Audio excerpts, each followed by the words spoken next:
सेरोई building के नए owner को कॉल करता है तो उसको पता चलता है कि नए ओनर तो मिस्टर जैंग हैं। इससे सेरोई को काफी गुस्सा आता है। तो ये है हड्डी समेत चबाने का तरीका। तुम गलत समझ रहे हो। मैंने सुना था कि आजकल उस एरिया में बिजनेस अच्छा हो रहा है और प्रॉपर्टी की कीमत भी बढ़ रही है, तो सोचा कि पैसे वैसे लगा दिए जाए। वैसे कितनी अजीब बात है ना, जो जगह तुमने मुझे बर्बाद करने के लिए खोली वो मेरी कंपनी को नुकसान के बजाय फायदा देने वाली निकली। आपकी ये चाल बहुत घटिया है। शायद तुम्हें मेरी मदद की जरूरत है, तो ठीक है कल ऑफिस आ जाना कहकर वो कॉल कट कर देते हैं। उन सभी ने भी बातें सुन ली थी तो उनको समझ आ गया है कि बिल्डिंग चेंगा कंपनी ने खरीदी है। ईसीओ को बहुत गुस्सा आता है। वो कहती है, मैं इन लोगों से तंग आ चुकी हूँ। बिजनेस को किसी से थोड़ा खतरा क्या हुआ, पूरी की पूरी बिल्डिंग ही खरीद ली। किस तरह का इंसान है वो बुढ़ा, नहीं पूरा खानदान ही घटिया है। और इसे देखो, बेशर्म लड़की जो काम वहाँ करती है लेकिन बार बार मुंह उठाकर यहाँ चली आती है। और मुझे तो ये समझ नहीं आ रहा है कि गंसू यहाँ पर अब तक काम क्यों कर रहा है। सेरोई चिल्लाकर उसे चुप होने के लिए कहता है। ईसीओ, अब इसके आगे और कुछ मत बोलना, समझी। सेरोई का उसके ऊपर चिल्लाना ईसीओ को अच्छा नहीं लगा, इसलिए गुस्से में वो यहाँ से चली जाती है। सुहा जाने लगती है तो ईसीओ ने उससे जो कुछ भी कहा था उसके लिए सेरोई उससे माफी मांगता है। मुझे लगा नहीं था कि तुम और वो लड़की ईसीओ इतने क्लोज हो, और उसने कुछ गलत नहीं कहा था। मुझे यहाँ पर बार बार नहीं आना चाहिए। सुहा जब अपने पब आती है तो यहाँ पर गनवन आया होता है। वो कहता है, मेरे पास म्यूजिकल शो के टिकट्स हैं, तो क्या तुम मेरे साथ शो देखने चलोगी। सुहा उससे पूछती है कि क्या तुम मुझे लाइक करते हो, तो गनवन का जवाब हाँ में आता है, पर मैं तुम्हें लाइक नहीं करती। पर क्यों, क्या उस सेरोई की वजह से? नहीं, मिस्टर पार्क की वजह से, जिस आदमी को तुमने गाड़ी से उड़ा दिया था। वो मेरे पिता की तरह थे, कहकर वो चली जाती है। अगले दिन सेरोई मिस्टर जैंग से मिलने आता है। सेरोई उनसे पूछता है, क्या आप वहाँ पर अपना बिजनेस शुरू करना चाहते हैं? मेरी छोड़ो,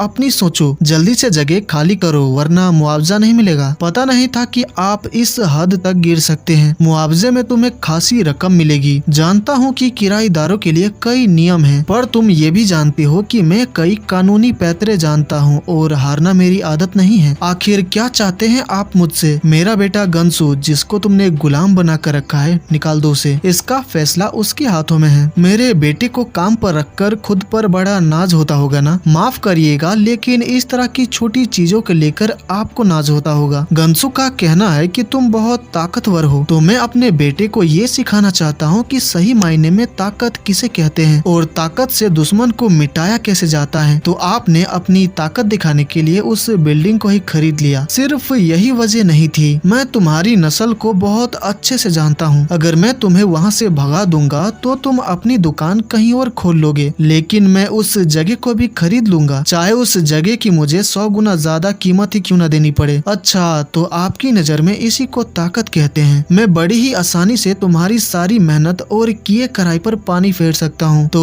क्या इसे ताकत नहीं कहोगे? उन स्कूल के दिनों वाली लाचारी तुम्हारी चेहरे पर नजर आ रही है। तुम्हें स्कूल से निकाल दिया गया क्योंकि तुमने अपने घुटनों पर बैठकर माफी नहीं मांगी, तो क्या अभी भी दम बचा है पार्क सेरोई? तुम्हारी जिंदगी बर्बाद करके मुझे क्या ही मिलेगा? तो क्या चाहते हैं आप मुझसे, बताएंगे? पहला ही कदम तुमने गलत रखा था, पहले उसे ठीक कर लेते हैं। पैरों पर गिरकर माफी मांगो। तो अगर मैं आपसे माफी मांग लूं तो उसके बाद क्या आप मुझे पब चलाने देंगे? हाँ बिल्कुल, मैं पुरानी सारी बातें भूल जाऊंगा, बस तुम मेरी शर्तें कबूल कर लो, फिर जितना जी चाहे उतनी दौलत कमा लेना। दौलत? आपको लग रहा है कि मैं ये दौलत के लिए कर रहा हूँ? हमारी दुश्मनी उस मुकाम तक पहुँच गई है जहाँ से मैं पीछे नहीं हटने वाला। मैं ये जो कुछ भी कर रहा हूँ दौलत के लिए नहीं कर रहा हूँ, बल्कि अपने बदले के लिए कर रहा हूँ, आपकी बर्बादी के लिए कर रहा हूँ। जिस दिन मुझे माफी ना मांगने के लिए निकाल दिया गया था, मेरे डैड ने कहा था कि उन्हें इस बात पर नाज है कि मैं उनका बेटा हूँ। आपने ताकत दिखाई, मुझे स्कूल से निकाल दिया, लेकिन फिर भी आप चाहकर भी मेरा कुछ नहीं बिगाड़ पाए। और जहाँ तक रही ताकत की बात, वो मुझे मेरे लोगों से मिलती है और उन्हीं के भरोसे मेरा जहाज समंदर को चीरते हुए आगे निकलेगा। तो गंसू का ये मानना कि मैं ताकतवर इंसान हूँ, यही मेरी जीत है और मैं और भी ताकतवर बनकर दिखाऊंगा। मतलब कि तू हार नहीं मानेगा? हाँ, नहीं मानूंगा, जो करना है कर लो, आखिरी मौका है ये, तू बहुत पछताएगा। अगर आपको ये सब खत्म करना है तो इसका सिर्फ एक ही तरीका है कि आपको अपने किए की सजा भुगतनी होगी और मुझसे घुटनों के बल माफी मांगनी होगी। इतना सब कह देखकर वो जा ही रहा होता है तो नीचे उसकी मुलाकात सोहा से हो जाती है। तुम यहाँ पर कैसे? मैं दरअसल चेयरमैन से मिलने आया था, हमें पब खाली करना होगा। ये सुनकर सोहा उदास हो जाती है। अरे तुम टेंशन मत लो, ऐसा तो चलता ही रहता है। तुम ठीक तो हो ना? बस थोड़ा उदास हूँ, तुम्हारी नौकरी छुड़वाने में थोड़ा वक्त लग सकता है। तुम सच में पागल हो, अभी सिर्फ अपनी फिक्र करो, समझे? सोहा को एक मीटिंग में जाना होता है तो सेरोई कहता है बाद में मिलते हैं और चला जाता है। हो जिन मिस कैंग को बता देता है कि चेयरमैन जैंग ने बिल्डिंग खरीद लिया है तो पब खाली करना पड़ेगा। वो पब नहीं चला सकता तो अब क्या करेगा पता नहीं, पर मैं जानता हूँ कि सेरोई पब के लिए जल्द ही कोई जगह ढूंढेगा। क्या उसकी हालत ठीक है? बहुत ज्यादा अपसेट होगा ना वो। सेरोई लड़ रहा है, वो भी चेयरमैन जैंग से, तो जाहिर सी बात है कि वो बहुत अपसेट होगा। पर आप फिक्र मत कीजिए, मैं सेरोई को 10 साल से जानता हूँ। उसकी लाइफ में बहुत से उतार चढ़ाव आए पर उसने कभी भी हार नहीं मानी। गनसू दानबाम जा रहा होता है तो वो ईसियो को भी वहीं जाते हुए देखता है। कल तुम इतने गुस्से में चली गई थी और आज इतनी जल्दी आ गई। मुझे चेंगा फैमिली के किसी भी इंसान से बात नहीं करनी है, तो प्लीज मुझसे दूर रहो। गनसू गुस्सा हो जाता है और कहता है मुझे जानना है कि सेरोई के साथ क्या हुआ था, मेरी फैमिली ने आखिर उसके साथ क्या किया था। तो ईसियो उसको सब कुछ बता देती है। ईसियो पब आती है तो यून उसको डांट लगाती है कि तुम हमें ऐसे ही छोड़कर नहीं जा सकती, जानती भी हो बॉस को तुम्हारी कितनी फिक्र हो रही थी। सेरोई भी सोच में पड़ जाता है कि मुझे कब फिक्र हो रही थी, फिक्र क्यों कर रहे थे, मैं कोई छोटी बच्ची नहीं हूँ। तभी गनसू भी वहाँ पर आ जाता है। ईसियो पूछती है कि आगे का प्लान क्या है, तो सेरोई कहता है चलो पहले कुछ खा लेते हैं। जब सभी खा रहे और ड्रिंक कर रहे होते हैं तो ईसियो और गनसू को देखकर सेरोई पूछता है तुम दोनों का मुंह क्यों उतरा हुआ है, लड़ाई हुई है क्या? तो वो दोनों मना करते हैं। फिर जब खाने के बाद वो सभी वापस जा रहे होते हैं तो सेरोई सोच में पड़ जाता है कि आज गनसू इतना ज्यादा शांत क्यों है, तो वो उन सभी को आगे चलने को कहता है। फिर अकेले में गनसू से पूछता है कि आखिर बात क्या है? मुझे पता चल गया है कि मेरी फैमिली ने तुम्हारे साथ क्या किया था। देखो जो भी हुआ वो तुम्हारे पापा, भाई और मेरे बीच हुआ था, इसमें तुम्हारी कोई गलती नहीं है। मुझे पता था कि तुम कुछ ऐसा ही कहोगे, मैं तुमसे दोस्ती करना चाहता था इसलिए तुम्हें सच नहीं बताया, पता नहीं था कि तुम कैसा रिएक्ट करोगे। उसके परिवार ने सेरोई के साथ जो कुछ भी किया था उसके लिए गनसू सेरोई से माफी मांगता है, साथ ही वो शर्मिंदगी के कारण रोने भी लग जाता है। तो सेरोई उसको गले लगाकर चुप कराता है। अगले दिन सेरोई होजिन से मिलता है। होजिन उसको समझाता है कि वो चाहे कहीं पर भी पब क्यों ना खोल ले, चेयरमैन जैंग उस जगह को भी खरीद लेंगे, इसलिए उसको अब पब बंद करके सभी पैसों को इन्वेस्ट कर देना चाहिए। पर सेरोई पब बंद करने से मना कर देता है। वो उसको बताता है कि उसके पास एक प्लान है। उधर पब में गनसू ईसियो से कुछ बात करना चाह रहा होता है, इसलिए दोनों छत पर आ जाते हैं। गनसू बताता है कि उसने दानबाम छोड़ने का डिसाइड किया है क्योंकि इस जगह को छोड़कर जाने से सेरोई को काफी नुकसान होगा, इसलिए वापस जाने से पहले वो अपने डैड से वादा लेगा कि वो सेरोई को यहीं पर पब चलाने दे। वो ईसियो से पूछता है कि वो ठीक कर रहा है कि नहीं, तो ईसियो कहती है तुमने बिल्कुल ही सही डिसीजन लिया है। वो एक बार भी गनसू को जाने से नहीं रोकती है, इससे गनसू को काफी बुरा लगता है। सेरोई मिस कैंग से मिलता है और उनको बताता है कि उसने जो चेंगा कंपनी के शेयर्स खरीदे थे वो उनको बेचने वाला है और इसके पीछे क्या वजह है सब कुछ उनको बताता है। साथ ही वो ये भी कहता है कि भले ही चेंगा में उसके शेयर्स नहीं रहेंगे पर फिर भी वो उनको ही सपोर्ट करता रहेगा। सोहा कुछ बियर उधार ले गई थी, वही लौटाने वो दानबाम आती है। तो ईसियो कहती है उस दिन मैंने तुम्हें इतना भला बुरा कहा था फिर भी मुंह उठाकर चली आई। तभी सेरोई भी वहाँ पर आ जाता है। ईसियो उससे कहती है गनसू को तुमसे कुछ बात करनी है। गनसू सही टाइम देखकर बताने वाला था पर ईसियो की वजह से उसको अभी बताना पड़ता है कि वो जॉब छोड़ना चाहता है। ये सुनकर सभी हैरान रह जाते हैं। सेरोई पूछता है कि जॉब छोड़ने की वजह क्या है? कुछ नहीं बस